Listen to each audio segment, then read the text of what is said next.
From fans who stayed up all night to buy tickets, to Shawn Michaels signing a Tigres jersey, fans crying, and even Chris Benoit himself on Mexican soil.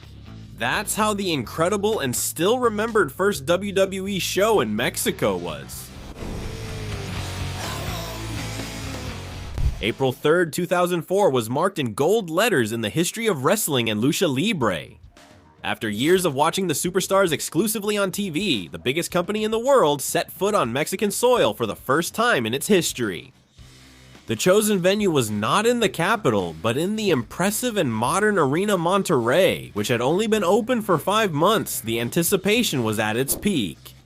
Tickets sold out quickly, and thousands of fans packed the venue as part of the Raw WrestleMania XX Revenge Tour.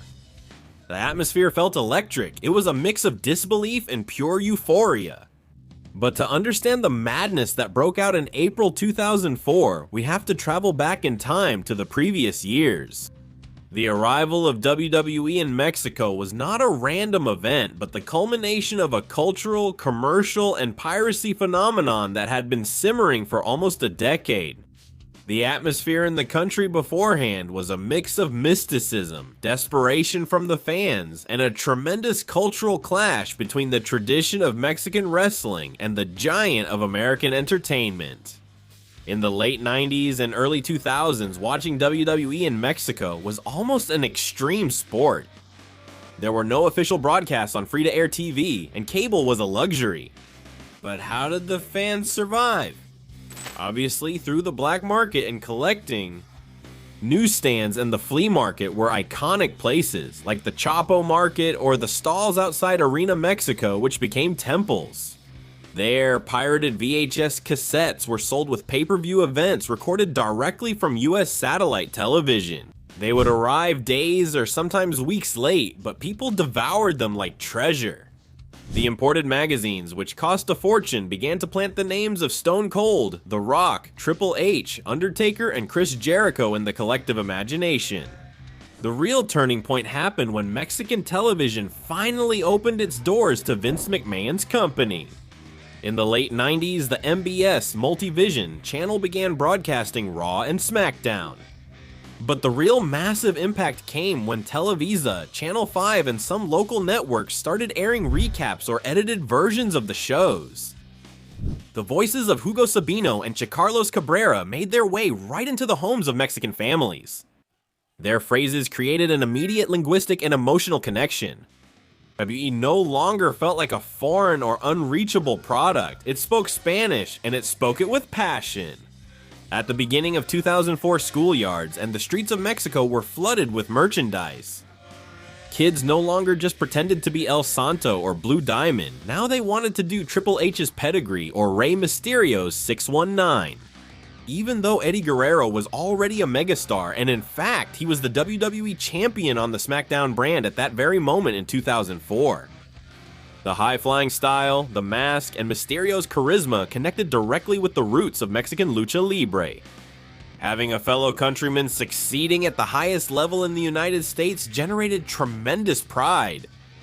The Mexican audience felt that WWE owed them a visit to pay their respects to the country that invested and showcased the style that Mysterio had globalized. Many wondered at the time why the debut wasn't in Mexico City, the historic cathedral of wrestling. The answer was in the infrastructure and the economy. Arena Monterrey had been inaugurated at the end of 2003, and it was by far the most modern, comfortable, and technologically advanced venue in the country. It adapted perfectly to WWE's demanding production standards, which required specific camera angles, giant screens, and massive audio systems.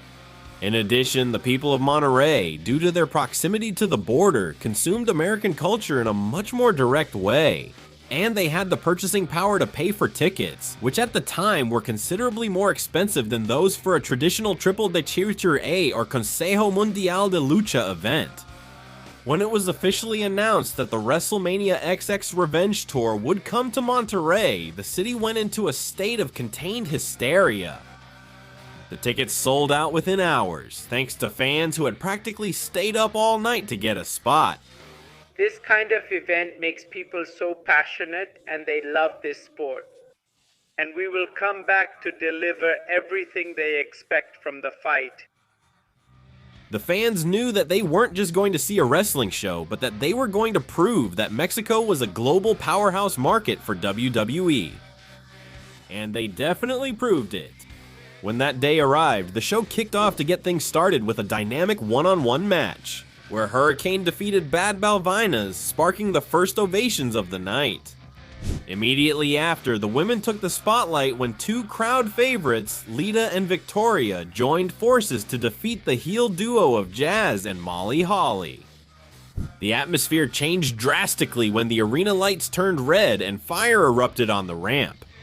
The big red monster Kane walked to the ring, showing off his over 2-meter height as he quickly dispatched the fierce Japanese wrestler Tajiri in a display of absolute power. The Cruiserweight division was a highlight of the night.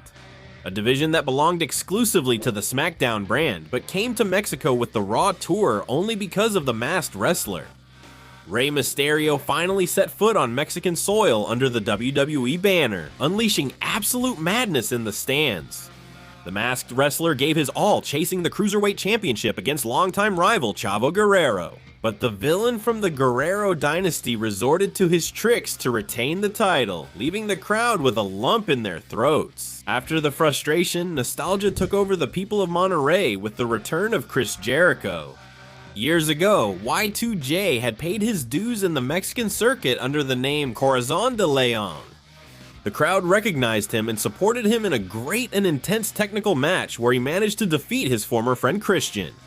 The curious and strange part of the night came just before the main events. To the surprise of purists who didn't follow the local independent scene much, the WWE ring saw two Aztec wrestlers who didn't belong to the company enter. Damien 666 and Antifaz del Norte. They had a tough match in pure Mexican style. Antifaz picked up the win to the crowd's respectful applause.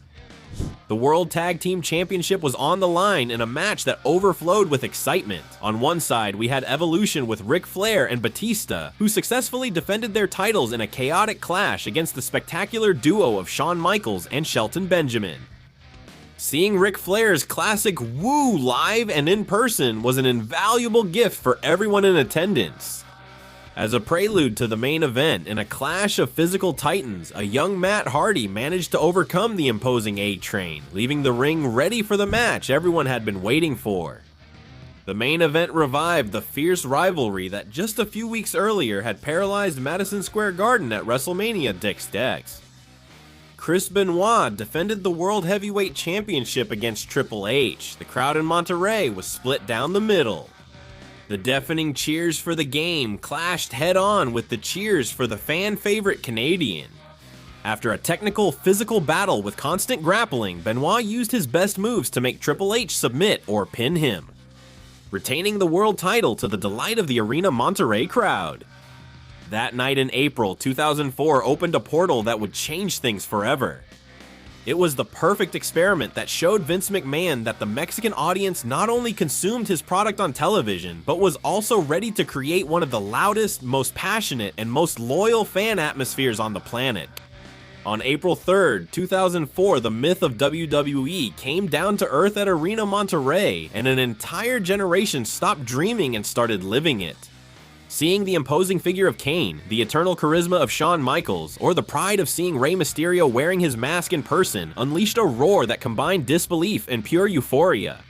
In the end, after the brutal battle between Chris Benoit and Triple H, the lights went out, but the atmosphere stayed lit forever. Not only did Mexicans witness a show, but they became witnesses to the beginning of an eternal romance between Mexico and WWE.